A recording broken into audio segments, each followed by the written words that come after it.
दोस्तों, अयोध्या में राम मंदिर के प्राण प्रतिष्ठा के कार्यक्रम को आखिर क्यों विपक्ष के नेताओं ने बायकॉट किया? आखिर क्यों इस कार्यक्रम में विपक्ष के नेता नहीं आने का फैसला किए? कल के कार्यक्रम को देखकर आपको समझ में आ गया होगा। दोस्तों, अयोध्या में भव्य राम मंदिर बना, प्रभु श्री राम का प्राण प्रतिष्ठा हुई रामलला की मूर्ति की, लेकिन केवल और केवल मीडिया में भाजपाइयों के जुबान पर और अंध भक्तों के लिए यह मोदी जी का इवेंट बनकर रह गया। किया क्या जाए, प्रधानमंत्री मोदी जहां जाते हैं उसको अपना इवेंट बना देते हैं। उसमें हीरो भी वो खुद होते हैं, डायरेक्टर भी वो खुद होते हैं और सपोर्टिंग आर्टिस्ट भी वो खुद होते हैं।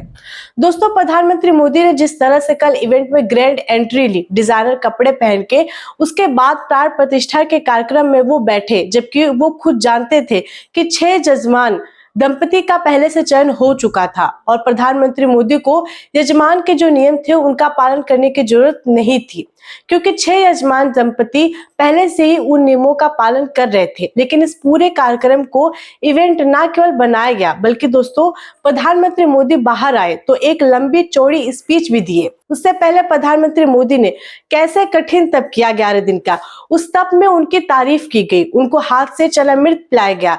मतलब पूरा का पूरा इवेंट पीएम के इर्द गिर्द ही घूम रहा था, जिसमें 1 से लेकर 10 तक पीएम के अलावा कोई नहीं था।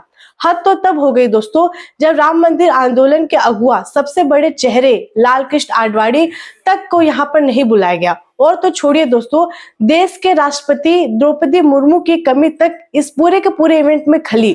लेकिन इन सब के बीच दोस्तों एक तस्वीर 2005 की हमें ये भी देखनी चाहिए। देश के लिए यह तस्वीर एक नजीर है। आज नहीं, आने वाले कई सालों तक, मैं तो कहता हूँ कई दशकों तक, हमारे देश के लिए यह तस्वीर एक उदाहरण होनी चाहिए। दोस्तों, ये तस्वीर 2005 की है। उस वक्त हमारे देश के प्रधानमंत्री हुआ करते थे डॉक्टर मनमोहन सिंह।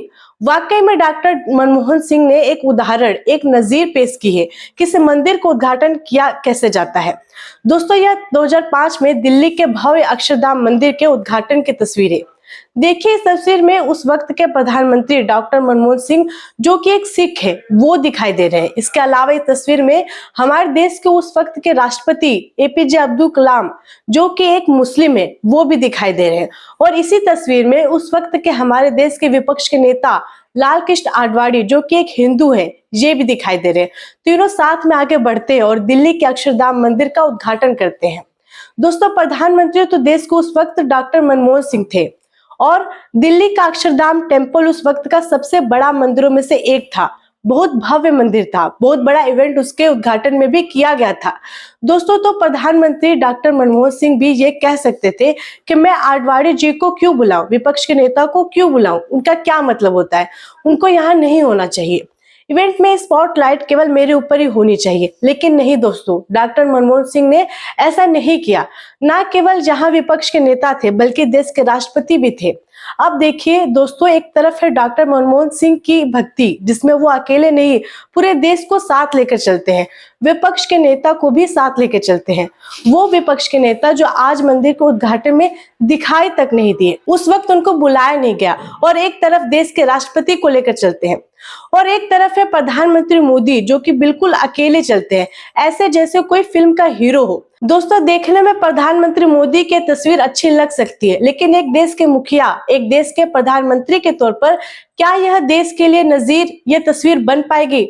दोस्तों, आप बताइए, आपको प्रधानमंत्री मोदी और डॉक्टर मनमोहन सिंह, इन दोनों में से किसकी भक्ति ज्यादा सुहाई? कमेंट बॉक्स में लिखिए। आप देख रहे थे खबरीलाल टीवी, मैं हूं आकांक्षा।